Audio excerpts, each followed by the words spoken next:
Well, তাহলে আমরা chart ব্যবহার করার জন্য যে দুটি ফাইল দরকার সেই দুটি ফাইল কিন্তু অলরেডি লিঙ্ক করে ফেলেছি। একটি হলো জেএস ফাইল এবং আরেকটি হলো সিএসএস ফাইল। আমরা অলরেডি সিডিএন লিঙ্ক অ্যাড করে ফেলেছি।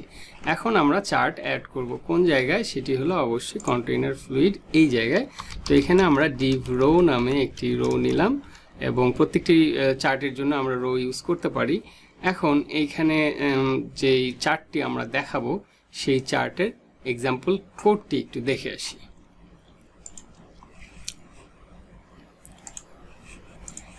এখানে ইনস্টলেশনের পরে ইন্টিগ্রেশন একটি পার্ট আছে যেখান থেকে আমরা আসলে দেখতে পারি কিভাবে একটি চার্ট ইউজ করতে হয়। তারা ডিসক্রাইব এখানে করেছে। স্ক্রিপ্ট ট্যাগে আমরা অলরেডি এই পদ্ধতি ফলো করছি। স্ক্রিপ্ট ট্যাগে দিয়েছি এবং var my chart equals to new chart এইভাবে চার্ট লিখতে বলছে। এটা জাস্ট একটা ভেরিয়েবল ডিক্লারেশন ইন জাভাস্ক্রিপ্ট। এবং আরও অন্যান্য ধরনের চার্টের কিন্তু ব্যবহার দেয়া আছে, যেমন রিকোয়ার্ড জেএস এবং অন্যান্য লিঙ্কগুলো দেয়া আছে। তো আমরা অলরেডি স্ক্রিপ্ট ট্যাগের মাধ্যমে করছি, সেটি অ্যাড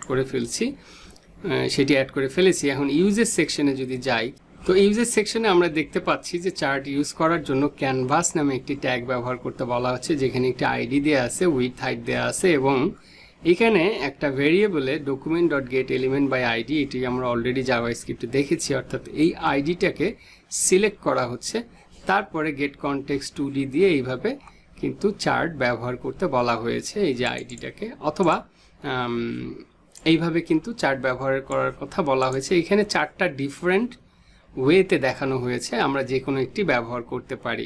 আর তারপরের সেকশনে বলা হচ্ছে যে এই যে নিউ চার্ট, সেই চার্টের ভেতরে কিন্তু বিভিন্ন ধরনের অপশনস দিয়ে দিতে হবে। তো আমরা সব কিছু একটু পরে বুঝবো, আগে দেখি কিভাবে অ্যাপ্লাই করতে হয় সেটা আগে দেখি। তাহলে আমাদের ক্যানভাস একটি আইডি দিয়ে একটি ক্যানভাস নিতে হবে, উইথ হাইট দিতে হবে। আমরা উইথ হাইট কিন্তু দেব না, কারণ আমরা রেসপন্সিভ ফ্রেমওয়ার্ক ইউজ করছি। তো এখানে আমরা যেটা করতে পারি, div.call12 অর্থাৎ অল ডিভাইসের জন্য পুরো জায়গাটাই যেন নিয়ে নেয়। এবং এরপরে আমরা যেটা করতে পারি, আমরা div.card নামে একটি কার্ড ইউজ করতে পারি। এর ভেতরে আমরা নিতে পারি div.card বডি, আর হেডার ফুটার আমাদের কিছু দরকার নেই। এর ভেতরে আমরা ক্যানভাস নিব, ক্যানভাস এবং আইডি দেব। ধরা যাক প্রথমটি আমরা বার চার্ট করব, বার চার্ট। ওকে, তাহলে আমাদের ক্যানভাসটি কিন্তু নেওয়া হয়ে গেল এবং যেটি রেসপন্সিভও হয়ে গেল। দেন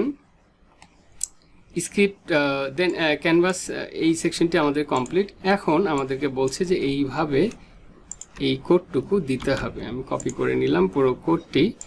নেয়ার পরে যদি আমরা অবশ্যই সবচেয়ে শেষে দিতে হবে, কারণ এখানে কিন্তু আমরা চার্ট min.js ফাইলটিকে লিঙ্ক করেছি, অবশ্যই ওই ফাইলটি পরে দিতে হবে। শেষে আমরা কোডটি দিয়ে দিলাম, দিয়ে এখানে একটা জায়গায় চেঞ্জ করতে হবে, সেটা হলো সিটিএক্সে কিন্তু get element by ID my chart বলা হয়েছে, যেটা আমরা মাই চার্ট ইউজ করিনি। আমরা আইডিটির নাম দিয়েছি বার চার্ট, কাজে এই আইডিটি কিন্তু এখানে চেঞ্জ করে দিতে হবে বার চার্ট হিসেবে। এখন যদি আমরা একটু আউটপুটটি দেখে আসি যে কিছু দেখা যাচ্ছে কিনা। আমাদের ফাইলটিকে রান করতে হবে, server open in live server.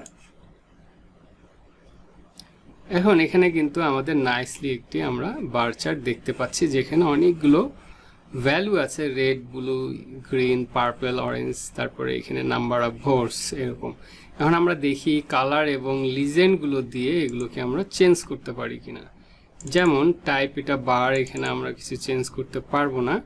Levels, ওকে, তাহলে ধরে নিই আমাদের এই চার্টটি হচ্ছে, আমরা কন্টেইনার ফ্লুইড রোয়ের আগে বা রোয়ের পরে আমরা এখানে একটি h4 ট্যাগে বলতে পারি সেলস কম্প্যারিজন। সেলস কম্প্যারিজনের নিচে তারপরে আমাদের চার্টটি দেখাবে। আর এখানে এসে এই যে রেড, গ্রিন, ব্লু এখানে যে দেখা যাচ্ছে, আমরা এখানে লিখতে পারি জানুয়ারি, ফেব্রুয়ারি, মার্চ, এপ্রিল, মে, জুন।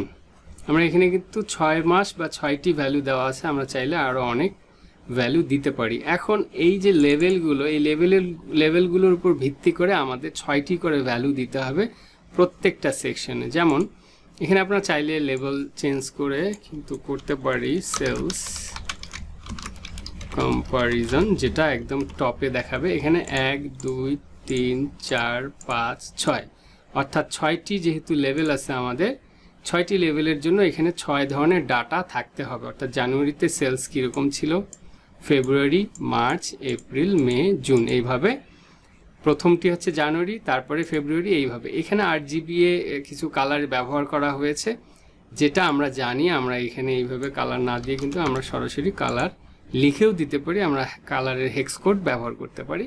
এখানে বর্ডার কালার ইউজ করা হয়েছে, রেড, গ্রিন, ব্লু এবং আলফা ইউজ করে আমরা কিন্তু চাইলে যে কোনো কালার কোড ব্যবহার করতে পারি। এখন সেভ করে যদি আউটপুটটি একটু দেখে আসি, তাহলে যে প্রথমটির কালার আমরা চেঞ্জ করেছি, আমরা সেলস কম্পারিজন টাইটেল চেঞ্জ করেছি এবং আমরা এই লেভেলগুলো কিন্তু চেঞ্জ করে ফেলেছি।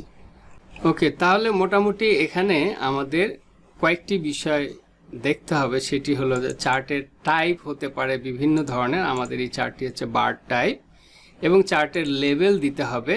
লেভেলে থাকবে আসলে নিচে যেই অপশনগুলো থাকে, এবং লেভেলের উপর ভিত্তি করে সেগুলোর ডাটাগুলো দিতে হবে। সেই সাথে আমরা চাইলে ব্যাকগ্রাউন্ড কালার দিতে পারি, বর্ডার কালার দিতে পারি। আবার অপশনসে আমরা বিভিন্ন ধরনের অপশন সেট করতে পারি। তো এরপরে আমরা আরও 2টি চার্টের ব্যবহার দেখব এবং ডিফারেন্ট অপশন এবং ডাটা সেট নিয়ে দেখব কিভাবে চার্ট.js কাজ করে। তবে এখানে যে ভ্যালুগুলো দেওয়া আছে, যে কার্লি ব্র্যাকেটের ভেতরে বা সেকেন্ড ব্র্যাকেট যেটা বলে, এটা আসলে জাভাস্ক্রিপ্টে এইভাবে বিভিন্ন ধরনের আমরা নেমের পরে ভ্যালু দিতে পারি। যেমন এখানে নেম ইউজ করা হচ্ছে টাইপ, এবং ভ্যালু কিন্তু বার নামে একটি স্ট্রিং সেট করা আছে। আর ডাটার ক্ষেত্রে এইখানে ভ্যালুর ক্ষেত্রে কিন্তু আরেকটা অবজেক্ট, আমরা এখানে জাভাস্ক্রিপ্টে অবজেক্ট এইভাবে লিখতে হয়, আমরা অবজেক্ট দিয়ে দিচ্ছি। আবার এই অবজেক্টের ভেতরে আবার নেম ভ্যালু পেয়ার, এবং নেমে আমরা এখানে লেভেল দেখতে পাচ্ছি এবং তারপরে অ্যারে দেখতে পাচ্ছি স্কোয়ার ব্র্যাকেট দিয়ে। তো আবার অ্যারের মধ্যে আবার অবজেক্ট হতে পারে, যেমন ডাটা সেটে এখানে স্কোয়ার ব্র্যাকেট দিয়ে অ্যারে বোঝানো হচ্ছে, এবং সেকেন্ড ব্র্যাকেট বা কার্লি ব্র্যাকেট দিয়ে কিন্তু এখানে আবার অবজেক্ট দেওয়া হচ্ছে। তো এইভাবে জাভাস্ক্রিপ্টে নেম ভ্যালু পেয়ার করে বিভিন্ন ভ্যালু দেয়া যায়, যেগুলো হচ্ছে জাভাস্ক্রিপ্টের অ্যাডভান্স লেভেলে হয়তো আমরা দেখলে তখন বিষয়গুলো বুঝতে পারবো। তা আমি চাইবো যে আপনি জাভাস্ক্রিপ্টের আরও অ্যাডভান্স ইউজগুলো দেখে নিজেকে ওইভাবে তৈরি করে নেন। ওকে, তাহলে নেক্সট লেকচারে আমরা আরও ডিফারেন্ট 2টি চার্টের ব্যবহার দেখব।